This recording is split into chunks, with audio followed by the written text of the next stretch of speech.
មុនខ្លាយជាសាធារណរដ្ឋទូគីនាពេលបច្ចុប្បន្ននេះ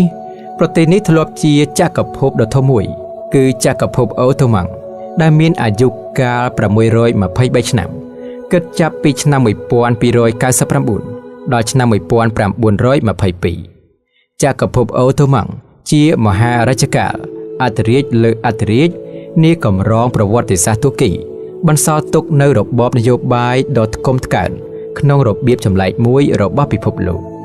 អធិរាជអូតូម៉ង់ល្បីល្បាញខ្ទាល់ខ្ទារដោយសារតែត្រកូលនេះតែងតែទម្លាប់សម្លាប់បងប្អូនប្រុសៗ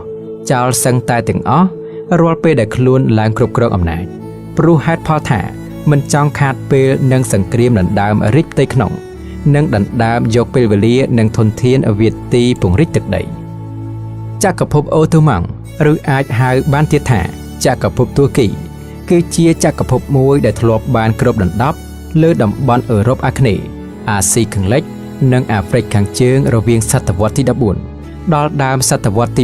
20អាណាចក្រមួយនេះត្រូវបានបង្កើតឡើងនៅចុងសតវត្សទី13ក្នុងក្រុងតូចមួយឈ្មោះថាសូហ្គូតភាគពាយ័ព្យនៃតំបន់អាណាតូលីដោយមេដឹកនាំក្រុមកុលសម្ព័ន្ធទួនាមអូស្មានទី1នៅក្រោយឆ្នាំ1354អំណាចអូតូម៉ង់បានឆ្លងចូលទៅក្នុងទ្វីបអឺរ៉ុបហើយជាមួយនឹងការចូលត្រួតត្រាតំបន់បាល់កង់រដ្ឋអូតូម៉ង់ក៏បានផ្លាស់ប្ដូរមុខមាត់ទៅជាអាណាចក្រឆ្លងទ្វីបថ្មីមួយអូតូម៉ង់បានផ្ដួលរំលំចក្រភពប៊ីសាំងទីនបន្ទាប់ពីការកាន់កាប់ក្រុងកុងស្តង់ទីណូបក្នុងឆ្នាំ1453ក្រោមបញ្ជាការរបស់ព្រះសុលតានមេមេតទី2នៅក្រោមរជ្ជកាលរបស់អធិរាជស៊ូឡៃម៉ាន់ទី1ចន្លោះឆ្នាំ1520ដល់ឆ្នាំ1566ចក្រភពអូតូម៉ង់បានឈានដល់ចំណុចកំពូលនៃអំណាចនិងភាពរុងរឿងរបស់ខ្លួនក៏ដូចជាការអភិវឌ្ឍខ្ពស់បំផុតនៃប្រព័ន្ធរដ្ឋាភិបាលសង្គមនិងសេដ្ឋកិច្ចរបស់ខ្លួនហើយថែមទាំងមានទ្រព្យសម្បត្តិហូរហៀរពេលនោះទឹកដីចក្រភពអូតូម៉ង់បានរីកធំបំផុតដែលមានផ្ទៃដីសរុបជាង 2.27 លានគីឡូម៉ែត្រការ៉េលាតសន្ធឹងលើតំបន់មជ្ឈិមបូព៌ាអឺរ៉ុបខាងកើតនិងអាហ្វ្រិកខាងជើងជារួមបើគិតប្រទេសបច្ចុប្បន្នដែលស្ថិតនៅក្នុងទឹកដីអូតូម៉ង់ពេលនោះរួមមានទូគីអាល់បានីអាល់ហ្សេរីអាមេនីបូស្នីប៊ុលហ្គារីសាយព្រុសអេស៊ីបអ៊ីរីត្រៀក្រិចហុងគ្រីស្លូវ៉ាគីអ៊ីរ៉ាក់ស័រដានីកូសូវូលីប៊ីម៉ាសេដូនីម៉ង់តេណេក្រូប៉ាឡេស្ទីនអ៊ីស្រាអែលសេបសេរីសូដង់ទុយនីស៊ីនិងអ៊ុយក្រែនសមនរដ្ឋទាំងនោះខ្លះត្រូវបានពួកអូតូម៉ង់កាត់ចូលជាផ្នែកនៃចក្រភពអូតូម៉ង់ផ្ទាល់រីឯខ្លះទៀតត្រូវបានផ្ដល់សិទ្ធិស្វ័យភាពផ្សេងៗដោយមានទីក្រុងកុងស្តង់ទីណូបបច្ចុប្បន្នហៅថាអ៊ីស្តង់ប៊ុលជារាជធានីនិងការគ្រប់គ្រងទឹកដីនៅជុំវិញអាងទឹកមេឌីទែរ៉ាណេចក្រភពនេះបានក្លាយជាចំណុចកណ្ដាលនៃអន្តរកម្មរវាងតំបន់មជ្ឈិមបូព៌ានិងទ្វីបអឺរ៉ុបអស់រយៈពេល6សតវត្សយ៉ាងណាមិញចាប់ពីឆ្នាំ1600មកចក្រភពអូតូម៉ង់បានចាប់ផ្ដើមធ្លាក់ចុះបន្តិចម្ដងទាំងទ័ពនិងសេដ្ឋកិច្ចពិសេសគឺការគ្រប់គ្រងនៅតំបន់អឺរ៉ុបព្រោះថាពេលនោះជាសម័យនៃការងើបឡើងរបស់អឺរ៉ុបជាពិសេសក្រោយបដិវត្តន៍ឧស្សាហកម្មនៅអង់គ្លេស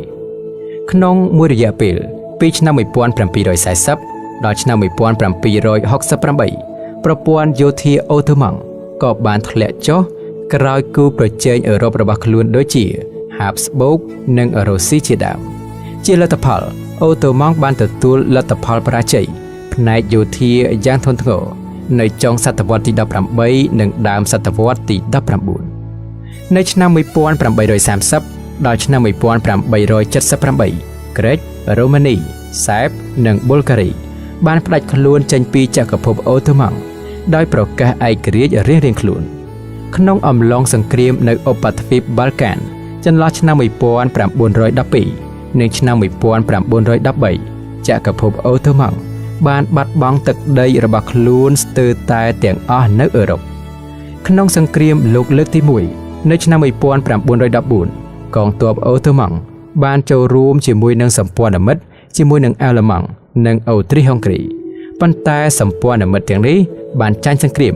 នៅខែតុលាឆ្នាំ1918ហើយក្រោយពីពេលនោះមកទឹកដីអូតូម៉ង់ភាគច្រើនត្រូវបានហែកចែកគ្នាកាន់កាប់ដោយអង់គ្លេស បារាំង ក្រិច និងរុស្ស៊ីនៅទីបំផុតចក្រភពអូតូម៉ង់ត្រូវបានបញ្ចប់អាយុកាលត្រឹមឆ្នាំ1922ទូគីដែលជាអ្នកស្នងតំណែងបានប្រកាសបង្កើតសាធារណរដ្ឋនៅថ្ងៃទី